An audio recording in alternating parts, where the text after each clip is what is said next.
Hello guys and welcome back to my channel. So in this video I will tell you that how to use AutoSum button in Excel to quickly calculate total. So before starting the video, make sure to like this video and subscribe to our YouTube channel for more tips and tricks like this one.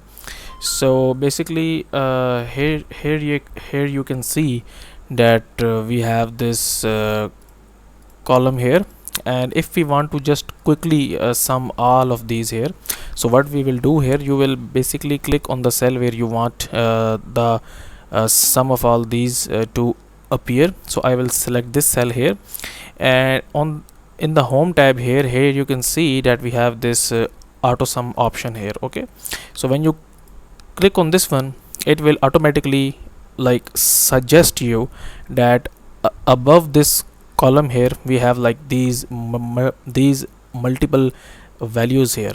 So it automatically suggests you that you may want to sum all of these, and that's why it shows me that like from a1 to a6 and sum. And now we just have to press enter here, and here you can see that we have sum of all these here.